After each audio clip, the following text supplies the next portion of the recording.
ఛత్తీస్గఢ్ విద్యుత్ కొనుగోలు ఒప్పందం విషయంలో మాజీ సీఎం కేసీఆర్ కు పవర్ కమిషన్ నోటీసులు జారీ చేసింది. కొనుగోలు ఒప్పందంలో కేసీఆర్ పాత్రపై పవర్ కమిషన్ వివరణ కోరింది.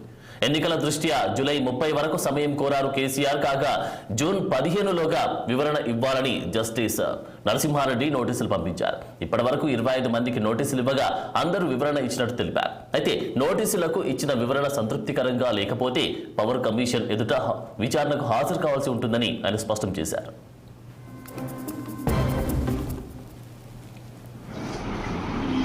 మూడు విషయాలు ఛత్తీస్గఢ్ నుంచి పవర్ పర్చేజ్ అగ్రిమెంట్ ఒకటి, రెండవదేమో భద్రాద్రి థర్మల్ పవర్ స్టేషన్, మూడవది యాదాద్రి థర్మల్ పవర్ స్టేషన్. ఈ మూడు కూడా టెండర్ ప్రక్రియ లేకుండా డైరెక్ట్ నెగోషియేషన్ ద్వారా ఇచ్చింది. మొదటిదేమో ఛత్తీస్గఢ్ పవర్ ఏజెన్సీకి, రెండేదేమో ఈ నిర్మాణానికి బిహెచ్ఎల్ కాంట్రాక్ట్ ఇవ్వడం. అయితే అందరికి లెటర్ రాసి దాదాపు 25 మందిని ఐడెంటిఫై చేసినాము. ఈ ప్రక్రియలో నిర్ణయం తీసుకున్న అధికారులు కానీ లేకుంటే